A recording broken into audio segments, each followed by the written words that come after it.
हर रोज एक नई कहानी देखने के लिए चैनल को सब्सक्राइब करें और बेल आइकन दबाना ना भूलें। मधु कुछ दिनों पहले ही गांव से शहर आई थी।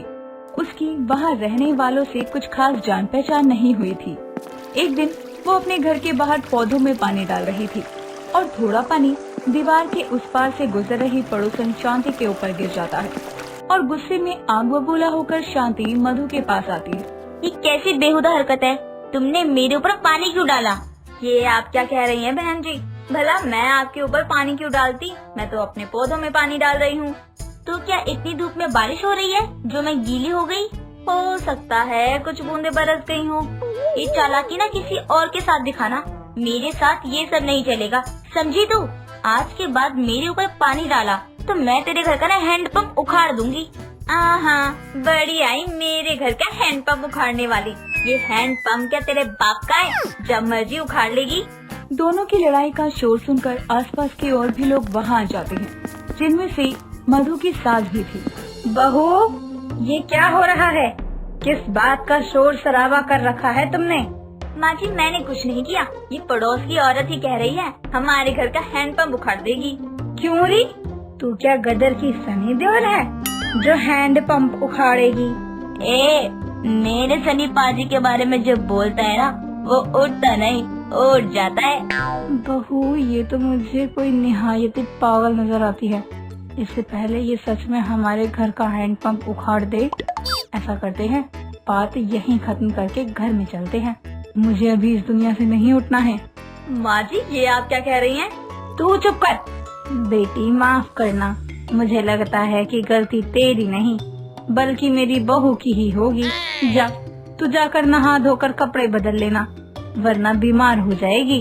आज छोड़ रही हूँ, अगर आगे से ऐसा किया ना तो अच्छा नहीं होगा। इतना कहकर अब वो वहाँ से चली जाती है और दोनों सास बहू भी अपने घर में चली जाती। ऐसे ही कुछ दिन और बीत जाते हैं। एक दिन घर में बैठी मधु टीवी पर आदि पुरुष का ट्रेलर देख रही थी और जैसे ही स्क्रीन पर राम जी आते हैं, वो पैरों में पहनी हुई चप्पल उतारकर एक तरफ रख देती है और जमीन पर बैठ जाती है और जोर से कहती है, जय सिया राम। माँ जी जल्दी आइए, देखो देखो राम जी ने दर्शन दिए हैं। माँ जी जल्दी आओ ना। सरला अपने कमरे से भागती हुई आती है। कहाँ है भगवान राम? कहाँ है बहू? माँ जी, यहाँ वहाँ कहाँ देख रही हैं? ये देखिए टीवी में कितने सुंदर लग रहे हैं, एकदम बाहुबली की तरह। हाय राम पगली, ये बाहुबली की तरह नहीं, ये बाहुबली का एक्टर ही है जो अब राम बनकर फिल्म लेकर आ रहा है। क्या कहा? फिल्म? मतलब ये असली राम जी नहीं है? नहीं बहू, ये फिल्म है आदि पुरुष, जो कि आज की रामायण की तरह ही होगी। समझी कुछ? अच्छा माँ जी, फिर तो मैं भी राम जी को देखने के लिए सिनेमा में जाऊंगी। देखो तो कितने प्यारे लग रहे हैं हमारे राम भगवान। और देखो सीता माता भी हैं, हनुमान जी भी। हाँ ठीक है, चली जाना बस। यहाँ आदि पुरुष को देखने के लिए मधु बेताब थी, तो वहीं शांति अपने कमरे में बैठी सनी देओल की गदर 2 का ट्रेलर देखकर खुशी से चिल्लाते हुए कहती है, ओ बल्ले बल्ले, मेरे सनी पाजी की गदर 2 आने वाली है। कितने साल हो गए सकीना और तारा सिंह को एक साथ देखे हुए। शांति बहुत खुश थी गदर 2 देखने के लिए और वो खुशी से चिल्ला रही थी, जिसकी आवाजें मधु के घर तक भी जा रही थी। पर वो उस समय कुछ नहीं कहती और शाम के समय शांति पड़ोस की एक औरत कमला से बात करते हुए उसे कहती है, पता है कमला, जल्दी गदर 2 आने वाली है। जब उसका पार्ट आया था ना, तो पूरे 10 बार हॉल में जाकर वो मूवी देखी थी। हाँ सही कहा, वो फिल्म सच में बहुत अच्छी है। उस समय तो उसका बहुत बोलबाला था। क्या बताऊं बहन, मुझसे तो इंतजार ही नहीं हो रहा है गदर 2 देखने का। जब तुम गदर 2 देखने जाओगी तो मुझे भी ले चलना, साथ में जाएंगे दोनों गदर 2 देखने। अरे नेकी और पूछ पूछ, जरूर चलेंगे दोनों साथ में। दोनों आपस में बातें कर ही रही थी कि तभी वहाँ पर उनकी बात सुनकर मधु आ जाती है और कमला से कहती है, क्या कमला बहन, आप भी किस गदर मूवी के चक्कर में पड़ी हैं? इससे अच्छा तो आप आदि पुरुष देखने चलना मेरे साथ। भगवान राम और सीता की कहानी है उसमें। सच में मधु, बताओ कब आ रही है आदि पुरुष? बस कल ही आने वाली है। मैंने सुना है इस बार रामायण में बहुत कुछ नया दिखाया जाएगा। फिर तो मैं जरूर देखने जाऊंगी।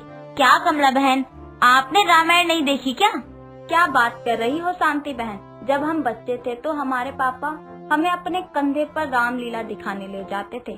बहुत मजा आता था प्रभु श्री राम और सीता माता को देखने में। हाँ, तो जब कहानी को 10 बार देख चुकी हो तो फिर ये क्यों देखने जा रही हो? ये कोई कहानी नई नहीं है, ये रामायण है और हम हैं राम जी के सबसे बड़े भक्त। तो चाहे रामायण 100 बार आए, हम तो फिर भी देखेंगे। अब तुम्हारी क्या ही कहे, तुम तो लगती ही नास्तिक हो। हाँ, मैं तो हूँ नास्तिक। अब अपनी ये जो पंचायत है ना, उठाओ यहाँ से और निकलो यहाँ से। शांति बहन, इतना भड़क क्यों रही हो? चलो कल हम तीनों जाकर देखेंगे आदिपुरुष। इसके साथ मैं नहीं जाऊंगी। हाँ, तो मुझे भी किसी पागल कुत्ते ने नहीं काटा है जो कि मैं गदर 2 तेरे साथ देखने जाऊं। अरे तुम दोनों शांत हो जाओ, अलग अलग ही चले जाना। कमला उन दोनों को चुप करवाकर अगले दिन आदि पुरुष देखने के लिए जाने को कहती है। ऐसे ही एक दिन और बीत जाता है और अगले दिन सभी आदि पुरुष देखने के लिए बहुत मन से जाते हैं। लेकिन फिल्म में दिखाए गए अजीबोगरीब डायलॉग के चलते सभी बहुत गुस्सा होते हैं और फिल्म का मजाक बनाते हैं। पर इसके बाद भी मधु शांति के सामने नाटक करते हुए आदि पुरुष को सपोर्ट करती है। शांति आदि पुरुष के कुछ डायलॉग का मजाक बनाती है और कहती है, सच में कमला बहन, अच्छा हुआ तुम मुझे ये मूवी देखने के लिए लेकर आई अपने साथ। हंसते हंसते मेरा तो पेट दर्द हो गया। क्या मूवी थी? ये क्या कह रही हो? तुम्हें कैसे पसंद आ सकती है? तुमने देखा नहीं उसमें रामायण का किस तरह से मजाक बनाया गया है? वही तो मैं कह रही हूँ। उसके डायलॉग देखे थे, कितने धमाकेदार थे। मुझे तो सबसे ज्यादा वह डायलॉग पसंद आया जब हनुमान जी कहते हैं ना, कपड़ा तेरे बाप का, तेल तेरे बाप का, आग भी तेरे बाप की और जलेगी भी तेरे बाप की। वाह, किसी ने सोचा भी नहीं होगा कि हनुमान जी कभी ऐसी भाषा भी यूज कर सकते हैं। बस करो, आप कितना मजाक बनवाओगी? वैसे भी मेरा दिमाग खराब हो गया है आदि पुरुष देखकर। ये क्या कह रही हो तुम दोनों? ये फिल्म ना आज के युवाओं को समझाने के लिए बनाई गई है, तो इसमें बुराई ही क्या है? वाह वाह, देखो तो आदि पुरुष की फैन बोली। अरे तुझे नहीं पता, आने वाले टाइम में इस फिल्म को लेकर कितना बवाल होने वाला है। रामायण की जिस लोगों ने बैंड बजाई है ना, अब उनकी बैंड बजने वाली है। भला रामायण में ऐसे डायलॉग कौन डालता है? इंसान कितना भी आगे क्यों ना बढ़ जाए, लेकिन अपने धर्म कर्म के साथ कभी छेड़छाड़ नहीं करना चाहिए। कभी पुरानी वाली रामायण उठाकर देखो, उसे देखकर स्वयं भगवान श्री राम मन में उजागर हो जाते हैं। लेकिन इन्हें देखकर तो ऐसा लगता है कोई छपरी कॉमेडी करने के लिए आ गया है। जो भी कहो, मुझे तो हनुमान जी का कैरेक्टर बहुत ही पसंद आया। सच बताओ तो मुझे भी एक्टर बिल्कुल पसंद नहीं आया। हनुमान जी कब से ओवर एक्टिंग करने लगे? वह तो सीधे साधे राम जी के भक्त थे, लेकिन उन्हें भी इन्होंने चटनी बना दिया। रावण की शक्ल देखी, किसी वन मानुष से कम नहीं लग रहा था। इससे अच्छा तो मैं थोड़ा और इंतजार करके गदर 2 ही देख लेती। मुझे पूरा यकीन है गदर 2 एक नंबर की फिल्म बनेगी। देखते हैं तुम्हारी गदर कैसी जाती है। इतना कह तो रही हूँ, पता चले कि वो भी बॉक्स ऑफिस पर मुंह के बल ही गिरे। सन्नी पाजी को कोई टक्कर नहीं दे सकता। देख लेना, नंबर 1 मूवी बनेगी गदर 2। सतरंगी देवी के नाम में भले ही 7 रंग थे, लेकिन जिंदगी तो पूरी बेरंग सी थी, क्योंकि उसकी 5 बहुएं सर पर नाचने जो लगती थी। जी हाँ, सतरंगी देवी की 5 अतरंगी बहुएं राखी, मिश्री, काजल, अनीता और रज्जू हर वक्त अपनी सास का खून पीने को तैयार रहती। और इस बार झगड़ा होने वाला था घर में आए नए सोफे के लिए। गर्मियों की एक सुबह जब सतरंगी देवी के घर में नया सोफा आता है, 2 आदमी उसको घर में रखने के लिए दरवाजे पर खड़े होते ही हैं कि तभी 5 बहुएं उस पर बैठने के लिए लड़ते हुए कहती हैं, मैं इस घर की बड़ी बहू हूँ, तो सबसे पहले इस नए सोफे पर मैं बैठूंगी। चलो हटो। ओहो, लाडो रानी आई बड़ी बड़ी बनने वाली, तुम्हारे दहेज में नहीं आया ये सोफा जो तुम पसर कर बैठोगी। इस पर तो मैं बैठूंगी। हटो साइड। क्यों, तुम दोनों ने क्या इस घर की हर चीज पर अपना हक जताने की कसम खाई हुई है? जहाँ घर में कोई नई चीज आई नहीं कि उस पर मुफ्तखोरों की तरह हक जमाना शुरू कर देती हैं। ये सोफा मेरे स्टाइल का है, तो मैं ही इस पर बैठूंगी। ओहो, मतलब इस घर की छोटी बहू क्या नौकरानी बनने आई है? अरे हटो साइड, मैं और रज्जो बैठेंगे सोफे पर। एक बार में बात समझ नहीं आती। मैं बैठूंगी, बोल दिया ना। जी नहीं, मैं ही बैठूंगी। मैं बैठूंगी। 5 कुत्ते बिल्लियों की तरह लड़ने लगती है। ये देखकर सोफा रखने आए दो आदमी डर के मारे सोफे को दरवाजे के बीचों बीच ही छोड़ वहाँ से निकल जाते हैं। कुछ ही देर में वहाँ सतरंगी देवी आती है, जो अपनी पांचों बहुओं को सोफे पर पंचायत करता देखकर कहती है, अरे निकम्मियों, करम चलियो, कभी तो बिना लड़े शांति से एक दिन निकाल लिया करो। इस घर में ना तुम्हारी लड़ाइयों को देखकर मेरा तो कभी कभी मन करता है या तो खुद मर जाओ या फिर तुम्हें मार दूं। माँ जी, मेरी मानो तो दूसरा ऑप्शन ही ज्यादा सही है। वो क्या है ना, गुस्से को खुद पर ही उतारना चाहिए। सबसे पहले तो तेरी ही गर्दन दबाऊंगी। और पहले ये बताओ, जिसके लिए लड़ना शुरू किया है उसको कम से कम अंदर तो आने देती। बेचारे सोफे को दरवाजे के बीचों बीच ही लटका दिया। अरे माँ जी, मैं रखती हूँ इसको अंदर, फिर आप मुझे भी इस सोफे पर बैठने देना। खली के खानदान से है तू, है ना? अरे तेरी अकेली की बात नहीं है, चलो पांचों मिलकर इसे अंदर रखो। पांचों बहुएं मिलकर सोफे को हॉल में रख देती हैं और अपने अपने कामों में लग जाती हैं। कुछ देर में जब सतरंगी देवी आराम से सोफे पर बैठकर टीवी के मजे ले रही होती है, तभी उसकी बहू राखी वहाँ हाथों में चाय का कप ले आती है और अपनी सास के आगे रखते हुए कहती है, माँ जी ये लीजिए, आपके लिए गर्मा गर्म अदरक वाली चाय, पी लीजिए। अरे वाह बहू, आज तो बिना बोले मेरे लिए चाय ले आई, वरना तो रोज गले को फाड़ के दो भागों में विभाजित कर देती थी मैं। फिर भी तेरे कानों के कबाड़ों में शब्दों की ध्वनि नहीं पहुंचती थी। क्या माँ जी, रात गई बात गई। वैसे मैंने आपके लिए चाय बनाई है, तो लगे हाथ मैं अपने लिए भी एक कप बना कर ले आई। तो क्या मैं आपके साथ इस सोफे पर बैठ के चाय पी लूं? हाँ हाँ बहू, बैठ जा। अरे तेरा ही सोफा है। सतरंगी के इतना बोलते ही राखी अपनी चाय का कप लिए अपनी सास के पास बैठ जाती है। लेकिन तभी सतरंगी की दूसरी बहू मिश्री हाथों में बहुत सारे पकोड़े लिए अपनी सास को देते हुए कहती है, माँ जी, आप खाली चाय पी रही थी तो मैंने सोचा आपके लिए पकौड़े बना दूं। ये लीजिए पकौड़े खाइए। वाह रे मेरी किस्मत, आज तो ऐसे मेहरबान है मेरी बहू जैसे मैंने इनको एक सोने का हार दे दिया हो। ना ना माँ जी, सोने का हार देने की तो आपकी हैसियत नहीं है, लेकिन जो आपने ये सोफा मंगवाया है ये बड़ा मस्त है। कसम से इस पर बैठकर सुकून मिल जाएगा। माँ जी, मैं भी यहाँ बैठकर थोड़े पकोड़े खा लूं? अरे अरे बैठ जा बहू, तेरा ही तो सोफा है। मिश्री भी वहाँ आराम से पसर जाती है। ऐसे ही करके सतरंगी की पांचों बहुएं किसी न किसी बहाने से सोफे पर आकर बैठ जाती है, जिससे सतरंगी देवी खुद उनके बीच दबने लगती है, जिस पर वो उनके बीच से उठकर कहती है, तुम पांचों को एक ही समय पर बैठना है इस सोफे पर। अच्छा भला शांति से अकेले बैठी थी, लेकिन तुमको शांति हजम कहाँ होती है। अब तुम ही बैठो इस सोफे पर, मैं जा रही हूँ अपने कमरे में। सतरंगी देवी इतना बोलकर अपने कमरे में आराम करने चली जाती है।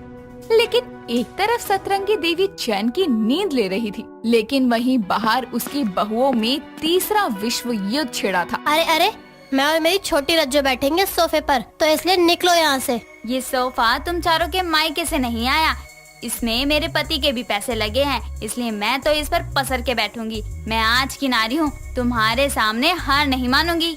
मैंने भी आज ठान लिया है, इस सोफे पर मेरे पति की भी कमाई लगी है, तो मैं क्यों पीछे हटूं? अब तो सोफे पर मैं बैठूंगी, वरना कोई नहीं बैठेगा। इतना बोलकर सोफे के ऊपर रखे पिलो लेकर पांचों एक दूसरे को मारने लगती है। साथ ही सोफे पर चढ़ चढ़ कर एक दूसरे को पिलो फेंक फेंक कर मारती है। लेकिन उन पांचों की लड़ाई जिस सोफे को लेकर छिड़ी थी, अब वो सोफा किसी एंगल से नया नहीं लग रहा था। पांचों बहुएं सोफे पर इतनी कूदी कि सोफे के स्प्रिंग्स बाहर आ गए। उसका सारा कपड़ा फट गया, उसके अंदर भरी फोम इधर उधर फैल गई और उसी वक्त सतरंगी देवी अपने कमरे से बाहर आई और ये नजारा देखकर चिल्लाते हुए बोली, अरे नालायको, नास पीटियो, कर दिया बेड़ा गर्क। अरे निकम्मियों, आज ही आया था ये सोफा, सुख से इसको एक दिन भी नहीं टिकने दिया तुम पांचों ने। अरे आपने ही मंगवाए सोफे को कितनी बेरहमी से बर्बाद किया है तुमने। माँ जी, लेकिन ये सोफा हमने नहीं, आपने मंगवाया था। हाँ माँ जी, क्योंकि हम पांच मिलकर कोई चीज कहाँ मंगवा सकती हैं। हमें लगा पुराना सोफा खराब होने की वजह से आपने मंगवाया था। अरे अगर मैं मंगवाती तो अपने कमरे में रखवाती, क्योंकि मुझे तुम पांचों की हरकतों का पता है ना, कि तुम पांचों जब लड़ने पर आती हो तो घर की चीजें ही बर्बाद करती हो। तो माँ जी, ये सोफा आपने नहीं मंगवाया, हमने नहीं मंगवाया, तो मंगवाया किसने है? सासों बहुएं इसी कश्मकश में उलझी थी कि तभी दरवाजे पर दस्तक होती है और वहाँ खड़ा एक आदमी सतरंगी देवी से कहता है। मैडम माफ करना, हम लोग कुछ घंटे पहले ही एक सोफा यहाँ दे गए थे।